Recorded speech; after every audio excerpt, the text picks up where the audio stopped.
A day in a life as a host, broadcaster, working and living independently here in Cebu. For today's video mga kapaglawom ko yugi ko ninyo, it's Monday, ting trabaho na yun na humana ato ang vlog-vlog hapon nga luto-luto sa adlawng Domingo. So wala na ako nagluto para sa akong kaugalingon kay ma-late na ko and kailangan ako mag-order early og food para sa amo ang guest kay nami recordan karon nga adlaw nga Lunes gikan sila sa Bohol. So dira na ko sa office nag-prepare sa ako ang self nagpagwapa kay kailangan man namo mag-join early sa amo ang worship. By the way, sa ako ang workplace, kailangan jud namo mag-worship or mag-prayer daan before mag-work. Nakasanayan jud namo na. Di kinahanglan gid unahon na to ang Ginoo before ta mohimo sa mga butang nining kalibutan. Lisod pod unahon nimo imong ka-char-char or imong kairing-iring dara no. Labi nag imo siyang pulawan tibok gabi. Pagkaugma di na day mo mabuntagan or pagkaugma dili ra di ay ikaw iyang gibinuangan. O di ba?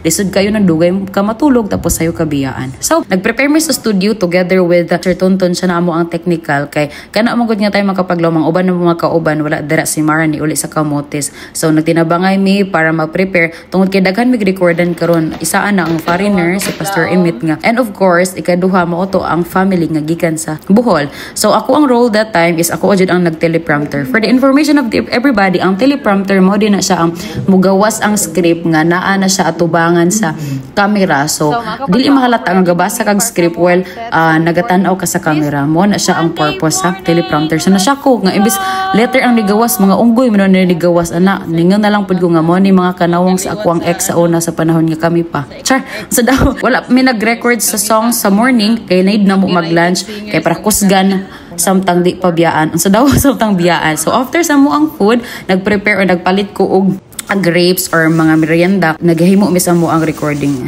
aslo man dining hilaw nga grapes char lang tamis siya mga kapaglaom so nag-start na mo ang recording kailangan gid to mag-ampo daan before gid to mobuhat sa atong mga buluhaton seek ye first the kingdom of God and his righteousness kapaglaom kay tanan nga butang atong ipangay hatay ra gid niya then ongoing na mo recording and papaminawon ta mo sa sample sa ilang kanta.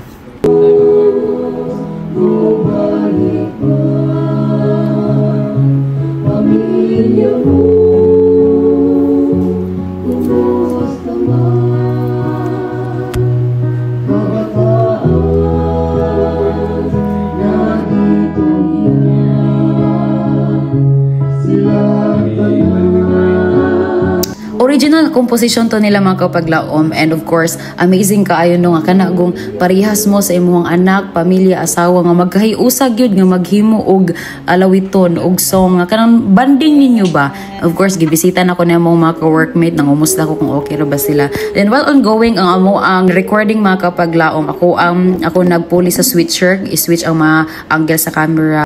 Dili lang gyud host broadcaster akong trabaho all around pwede mag-technical, unsa pa na ato mga buhaton dras kinabuhi nga pwede ta maka-help sa team. And of course, since birthday man di ay sa anak anang nag-recorda na mo so nagpalit ko og cake and then gi-surprise na mo siya para rapod sa amo ang merienda.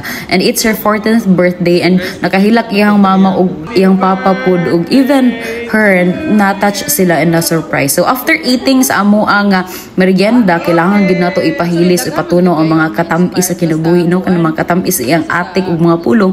So as nasanayan ako makapaglaom after work, gadula jud ko og lawn tennis. Dili magig ko maayo kay kasagaran nasanay ra man ta nga or maayo ra man ta sa kanang dula og feelings nimo. Hoy.